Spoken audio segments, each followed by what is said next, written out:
everybody, and welcome to another Friday Night Smackdown review here on Wrestling with Regret. My name is Alex, your self-proclaimed Queen of the Ring, and happy Thanksgiving! And also apologies for this mess. I am a little sick, a little tiny sick. I don't know how I got sick. I was cooking all day yesterday. I am very tired from cooking all day yesterday, but I somehow got sick, and I just did not want to bother glamming this whole thing up. So apologies if it's very disturbing to you, so much disturbing that you have to go into the comments and say something about it. You should not, please. I am acknowledging that this is not good. But anyway, let's get to Friday Night Smackdown. We've got the Survivor Series results, who won, who came out victorious in Survivor Series, a New Day Open Challenge, and also a new face for the Firefly Funhouse. Let's get into it. We open up the show with good old Roman Reigns, and he comes out and he says that SmackDown got the job done at Survivor Series. When really, he got the job done in his match. SmackDown in general didn't really get the job done at Survivor Series. NXT got the job done at Survivor Series. NXT won all of Survivor Series. He then continues to call out Baron Corbin and says that he was the dummy in his whole team, even though he eliminated like 2 people. And I think Roman eliminated 2 people as well. But it's just weird to say that somebody was a dummy in your team when you literally speared him and you Superman punched him and you ruined it for your team because you got your own teammate eliminated. So make it make sense. But then he comes out and then he makes Robert Roode fight his match. That match was slow. Like, that match was way too long. It should have been a squash match because it was very obvious that Roman Reigns was going to win. Of course Robert Roode was not going to win, although that would have been pretty cool if he won. But he didn't win. It was predictable that Roman was going to win, and then he did. And then he did something cool at the end where he like flipped the announce table on top of Roode. That was cool, I guess. I feel like I always see a spear through the barricade every single week, so I'm not really very impressed with that spot. I guess I'm impressed with Robert Roode getting an announce table flipped on him. That match was a blah, and this whole feud is a blah to me, so. Next we have a Firefly Funhouse segment, and Bray Wyatt says that he had a lot of fun playing with Daniel Bryan at Survivor Series this Sunday, and he wants to play with him again. And it cuts to the Fiend, and the Fiend has this weird face title. It's pretty much a title with his own face on it. It's a gross looking title. It's pretty disgusting, but they were hyping up this new face in the Firefly Funhouse, and there was a video that surfaced on Twitter with the costume designer tagging Bray Wyatt and drawing a dress, and everyone somehow assumed that that was going to be Liv Morgan. So somehow everyone assumed that Liv Morgan was going to be a part of the Firefly Funhouse, and she was not. And apparently, I guess this is just the new face that we have, that we've been hyped up on all week. It was pretty disappointing. Next up, we have a match between Ali and Drew Gulak, but before we get into that match, we got a video announcing that Sheamus is returning. He's coming back, and he's coming back to SmackDown, and I, for one, am pretty excited for that because he's a former championship title holder. Why do I keep saying championship title holder? For some reason, I keep saying that lately. He's a former champion. That's it, period. I don't know why I keep saying that. Anyway, he's a former champion. I hope that he's used a lot better this time. But moving on to Drew Gulak versus Ali, it was a good match. It was a short match. I honestly think if we would have made that Roman match in the beginning shorter, we would have actually got a really good match from Ali and Drew Gulak. It was still a good match. It was just short. I wish it was longer. These two deserve a longer match. That was probably the best match of the night. That was the one match that I was actually paying attention to that night. So yeah, let's just give them more time. Next, we have Sasha Banks and Bayley coming out to address the SmackDown women and how they are an embarrassment to the SmackDown roster, yet they were the two that lost for SmackDown in their respective matches at Survivor Series, so they're not taking responsibility for their losses. But Sasha Banks was just so like strong on top of this promo, and then Bayley got the mic, and then Bayley opened her mouth, and it's just so clear that Sasha is just on another level compared to Bayley and everyone else in the SmackDown roster. Anyway, they call out the SmackDown women. Lacey Evans comes out and tries to defend herself, and she says at least she didn't tap out, and then touches Bayley's title, and then Sasha gets into the middle of it, and Sasha is defending Bayley because Lacey put her hands on Bayley. Then Lacey hits Sasha, gives her the women's rights. Women's rights? Women's rights? Women's rights. And then Bayley just stands there, doesn't do anything, doesn't really react. To me, it's just very clear that Sasha Banks needs to run this whole women's division because she is just on a different level compared to all of the women on SmackDown. And yes, all of the women do deserve a chance, and they should have a better light shined on them. It's just Sasha Banks is just on another level. Next, we catch up with Daniel Bryan backstage, and he's about to get interviewed, but right behind him is a TV screen, and he gets interrupted by the Firefly Funhouse. This next part, I'm still trying to wrap my brain around it. I don't know how to process it, because Bray Wyatt comes out and he does the Muscle Man dance and has this rap video with everyone's calling him the Notorious P.I.G., which I like that name a lot better than Huskies. Huskies? I don't even know. I don't know the pig's name. I'm so sorry. I totally disrespected him. I should not, but I'm sorry. This whole segment was just really weird to me.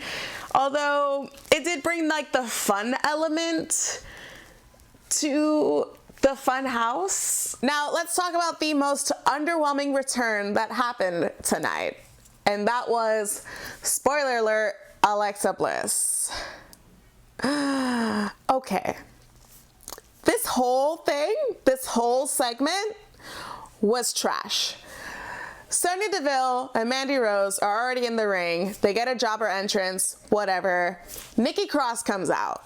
Nikki Cross is wearing Alexa Bliss colors, which is the blue and the pink. Automatically, I thought, wow, I think Nikki Cross is going to win this match, and I think Sonya Deville and Mandy Rose are going to attack her, and I think Alexa Bliss is going to return. And that's exactly what happened. Nikki Cross did not even need to get into the ring for me to predict what is going to happen. And yes, sometimes wrestling is predictable, but girl, I would have been so mad at Nikki Cross if she would have came out in like my colors and I was supposed to return, and my return was, I guess, supposed to be this huge pop, because it was not. This was just not good.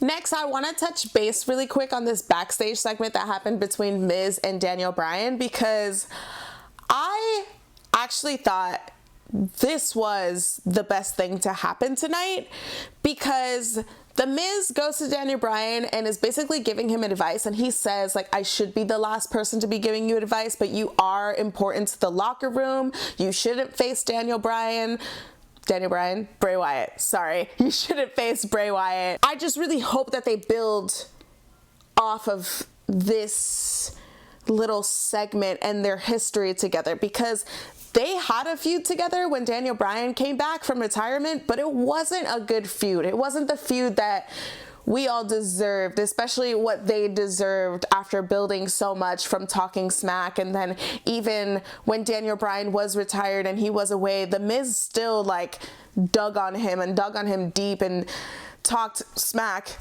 pardon my pun, but talked smack about Daniel Bryan all the time. And then they had this feud together with their wives and it wasn't very good. I just hope that WWE moves forward with this little thing that they're brewing up between Daniel Bryan and The Miz, and something fantastic happens, because we deserve it. Next, we have a backstage segment with Drake Maverick and Dana Brooke. And first of all, shout out to Dana Brooke. because I'm pretty sure if it wasn't for those Batista tweets, she probably would not be in this backstage segment. So good on her for taking the advantage of that.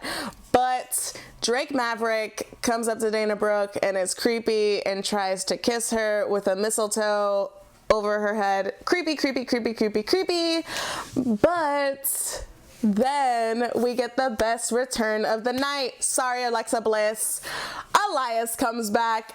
I am a fan of Elias. I think this man absolutely deserves the world. He went on another journey by himself, just trying to find himself, trying to write some songs. I don't know what else to say about this segment other than I'm very excited that Elias is back. The New Day Open Challenge. Okay, first of all, the promo. The promo always and forever will be great. New Day promos are always good. And also, they reference my favorite meme, which is the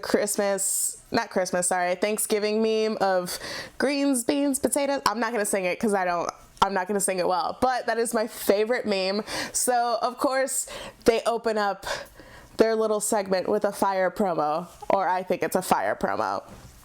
But then I was actually excited because maybe we were going to get a new tag team. Maybe we could start building a better tag team division because the New Day aren't the only tag teams on the show. But no, Cesaro and Shinsuke Nakamura answer the open challenge. Therefore, the New Day win. There's no reason. Like, there could have been so many other tag teams you could have done. You could have done the B team. That would have been an entertaining segment. That would have been a very entertaining segment, actually. You could have had the Revival. You could have had Lucha House Party. Heavy Machinery. You could have had a friendly open challenge. No, you had to have two guys who are not a tag team. More like, I guess, a stable, really, but they are not a tag team. You're going to have those two guys answer the call for an open challenge for the tag team titles. Like, why don't you like tag team wrestling? I don't get it. Last but not least, Daniel Bryan comes out and he accepts the Universal title challenge with a yes chant. So he is finally back in it, in the yes movement. We finally got the yes movement Daniel Bryan back, I guess. Firefly Funhouse kicks in. Bray Wyatt says that he promised a new face, and then we're finally get the new face. And I was excited because, yes, we're not going to get an ugly mask title. We're actually going to get another human, another new face. I'm excited. We didn't get that. The lights cut down, the red light comes on, and Bray Wyatt comes from underneath the ring, breaks up the canvas, and drags Daniel Bryan in, mandible claw, and he drags Daniel Bryan down to hell, and then he starts ripping Daniel Bryan's hair, and he just starts pulling hair out, and that was it. That was the end of this Thanksgiving edition of Smackdown. And what do you think? Because I don't think it was very good. And for me throughout the whole show was the little Thanksgiving puns that they were giving to people with different lines. Like Mandy Rose at one point when she was trying to bash Nikki Cross said that she was a cold plate of Thanksgiving leftovers. Ah, burn, what a stinger. But I did not like that. A pro would definitely be that Miz and Daniel Bryan segment backstage. That was pretty good. I'm gonna give it to Dana Brooke this week. Dana Brooke, you've worked very hard for those Dave Batista tweets, and girl, that led you to a backstage segment on TV. You were on TV. You got that TV money. I'm proud of you, girl. Overall, I would grade this Thanksgiving edition of SmackDown a D. It wasn't very good. It wasn't very entertaining. I got lost with some matches. The only one match I was actually paying attention to was Ali and Drew Gulak, and that was a short match. But what do you guys think? Let us know in the comments below what you guys thought of SmackDown this week. What are you looking forward to throughout this whole week of wrestling with WWE? And are you excited for TLC coming up? That's in 2 weeks. we'll see how that goes. If you like this video, give it a thumbs up and share with all your friends, and make sure to subscribe to Wrestling with Regret. If you want to follow me on social media, I'm at _Queen of the Ring on Instagram, and I'm at @Queen of the Ring on Twitter, and I also have a YouTube channel. You can search it, Queen of the Ring Twitter, Queen of the Ring Wrestling. It's actually Queen of the Ring Wrestling, or there will be a link down below. Anyway, guys, my name is Alex, your self-proclaimed Queen of the Ring, and I will see you guys next week for another Friday Night Smackdown review. Bye, guys!